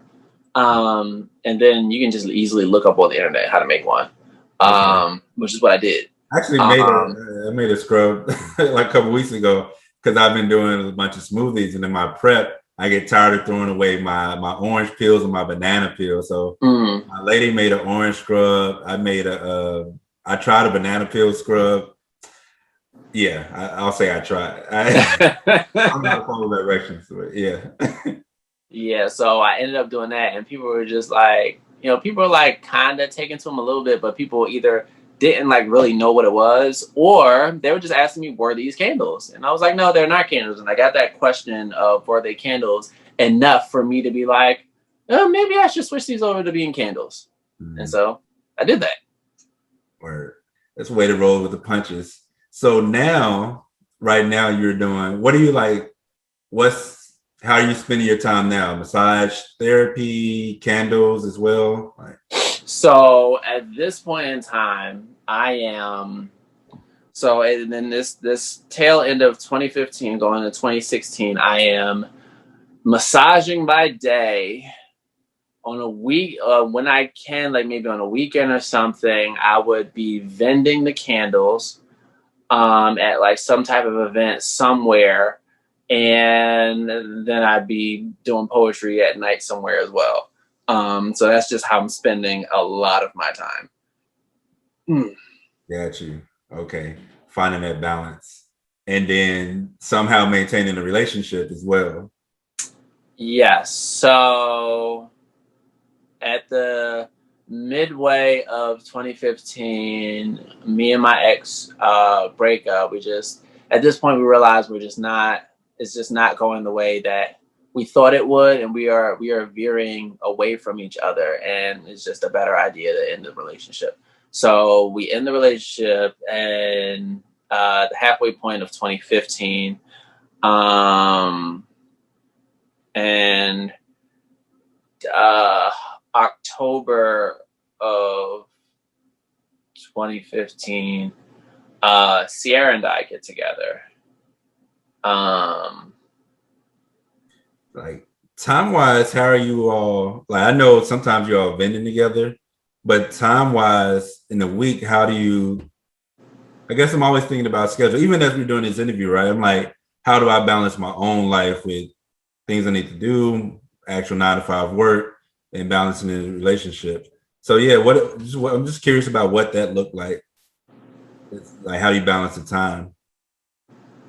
Honestly, I don't even remember. Some of it is a blur to me at this point, because it's just like going to work, either going from work to an event, or going from work to open mic to going home afterwards, and to trying to. I do not know at this point in time, like anymore,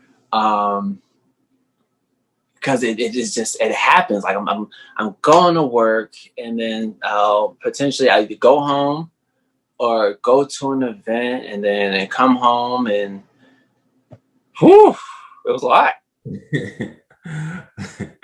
Okay. So let me have 3 more questions for you. These are kind of my like sort of rapid fire questions, sort of not so rapid. Where do I want to start? Who's been one of the most meaningful people in your life? Obviously my wife. Only correct. Huh? That's the only correct answer to this question. My wife, she's seen me through a lot of, since 2013, where I've had the most 2013 to now, where the most transformative portions of my life have been. Like, she's been there, helping me along the way. So yeah, that was like, yeah, like her, my mama, like, yeah. Okay. If you can, out of your career and your life so far, what's one of the things you're most proud of as far as an accomplishment or anything you've done? There are a few things. So one, with having this, because this is the coming up on, so November 24th of this year will make 3 years that I've had a grounding touch, and like been on business on my own.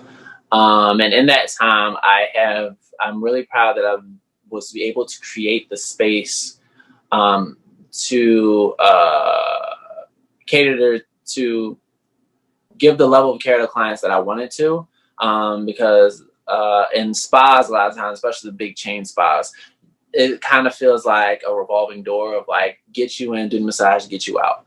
And even sometimes with these big chains, you'll have like, oh, I'm coming in for an hour massage, where in reality, you're not getting an hour. You're getting at most 50 minutes, because therapists need to be able to get your intake.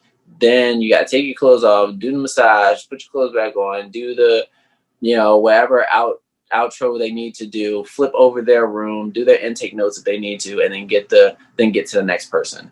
And that's kind of what happened in when I was at the spa. So now I'm able to give each client the personalized care that I wanted to. And I'm really happy with that.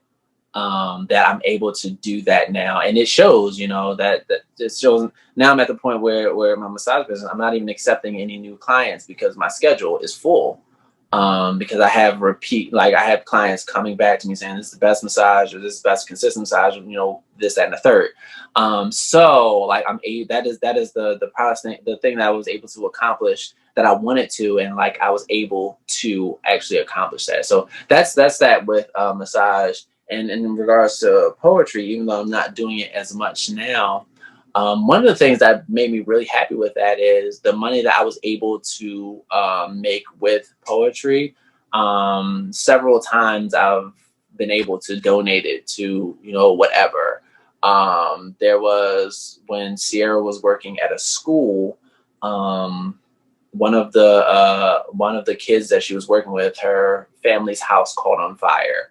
And like it was like, this was around Christmas time too. So like family's house caught on fire, like they lost a lot of stuff. And I was able to, like, out of poetry money alone, like donate like $200 something or something like that, to be able to that. So like with that poetry money, I was able to give that in a way that I just didn't need the money. Like, so the money was just sitting there until I saw a reason, like, oh, I can donate it to this, that, and the third. So I was I was really happy to be able to do that with that.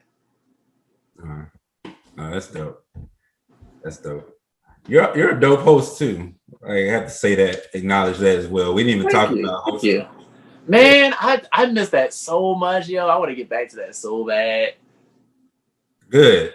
I'm glad somebody does. I'm done. I'll say it here. Like, y'all might see me when I'm 40 something hosting again. But right now I'm 36 and I have no desire, like, whatsoever. It was fun. Like, I enjoyed it because it was a different way to interact with the audience, to interact with the space. Like, I really enjoyed when I got to when I was hosting. So one of the things that happened to me in my poetry career was 2017, when I was able to be a host at CUPSI, the College Union Poetry Slam Invitational, which is a national poetry slam for collegiate students. When it was held here in Philly, I was able to host like bouts at the CUPSI. Like, that was so much fun. Like, yeah. It was at Temple University. That was what, 2018, 19? I don't know. Something like that. I think it might have been 18. Yeah. Okay, that sounds right. Yeah. Oh yeah, it was 18. Yeah. I mean, I thought about what's going on in my life. Yep. Now all right, so I'm a music dude, and I always have to ask at least one question about music. You talked about J. Cole earlier. You talked about Wale and Drake and the Roots. So if you were to put on a music festival, these artists can be any genre, dead or alive. Who is going to be your top 3 acts at your music festival? The Marquis Wright-Lee Summer Music Festival. I don't know. All right, so I'm not entirely sure who the third person would be. Right. Like so the first two, right? One will be Wale. Just I know the majority of his catalog at this point. I just love the music. The second, however, would be S Club 7. Oh shoot.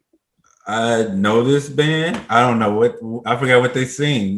It's essentially teen pop like music, right? But they had like they were a group formed in England by the same person that got together the Spice Girls.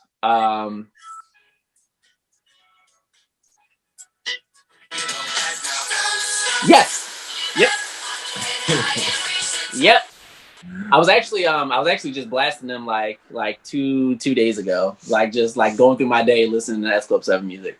They were a huge part of my childhood because they also had a TV show to help like boost their visibility. Mm. So it was like the TV show gave you them as characters, but also the music at the same time. Wow. So I love the show. So like the music just yeah. So the show used to come on like ABC Family alone, like in the block of like it was like S Club 7, Totally Spies, Whose Line Is It Anyway? Like that was a large part of my childhood after school. Okay. Because that was about 4 to 5:30 of those 3 shows, and just a large part of my childhood. So it was Wale, S Club 7. I don't know who the third might be. Like in my mind, immediately jumping out right now, like either Michael Jackson or Stevie Wonder, but I'm not sure. Now I'm gonna make you choose. You can't have the festival all if you haven't confirmed your third act. I can't have. Oh, all right. Well, since I was able to see Stevie live, because my mom took me. Yeah, my mom took me for what birthday was that? I feel like it was my 21st birthday. My mom took me to see Stevie Wonder live. So since I got to see him live, I'm going to say Michael. Wow. Okay. All right. So now, just because that's an interesting, like Wale, S Club 7, Michael Jackson, who's kicking off the show and who's closing? Shit. All right. So S Club's going to kick off the show. Okay. Right, it gives you that nostalgic pop. It just makes you feel good, right?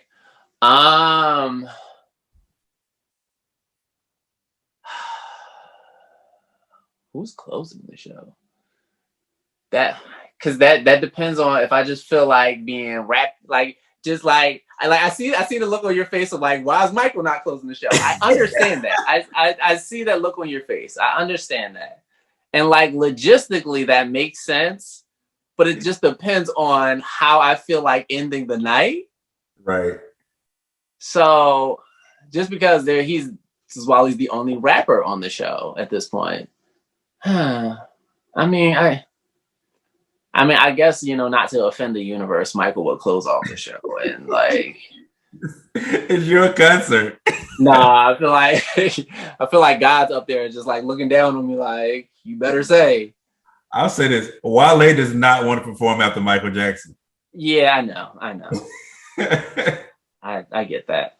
He's gonna feel like Jay-Z performing after DMX. But yeah, oh man. All right. Well, thank you so much. Is there anything we didn't discuss that you want to add? That's about it. At this point. So again, I'm very happy where my massage career has gone so far. Every so often, like I'm at this point because like right now I have a son on the way, right? So like congratulations. Thank you. So we have a child coming, and just thinking about that fatherhood I'm excited about. And there's just things, there's so much of me I want to give to my son. Like, so my pops is my stepfather. So he and my mom married in 97. So he's the man that raised me. And my dad is here in the city. I have his phone. I can call him whenever I feel like it. But I didn't have much of a relationship with him. And one of my only regrets in life currently is that I didn't have enough of a relationship with my pops before he passed. Like, I don't know what his favorite color is. I'm vaguely sure I know what his favorite genre of music is. But I just didn't get to know him. Like, I know he loved Vincent Price movies and such like that, but like I don't really like know a whole lot about him, and that saddens me now that because he's gone. And I just want to give as much of myself to my child as I possibly can. But that also gets me to thinking about like what do I want for myself? What do I want to give to myself while I'm still here? Which leads me to thinking, well, how long do I really want to be doing massage? And like potentially thinking about other career paths I can take myself, because I don't necessarily believe in staying in the same thing forever, especially when it no longer serves you. This So is why people hate millennials. But this is why my mom be like freaking out a little bit, because even when I told her that I was going to when I told her I was going to start my office and have my office, she wasn't necessarily all on board for that either. But it was like, I'm not presenting this to you as a question. This is something I'm telling you that I'm doing. So yeah, it's like, like one of the things I want to do, I want to learn how to play guitar. I have a guitar upstairs. Like my great grandfather used to play guitar. So I have like some of his old guitars, and I have one of my own.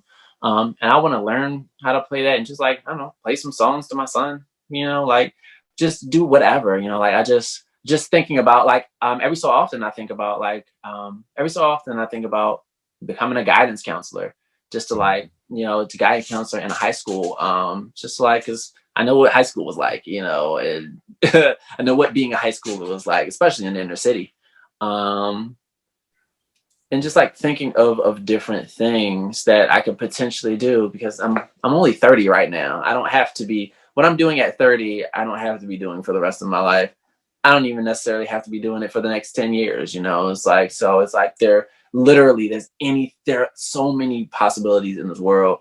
So, I think about often what I want and trying to answer that question.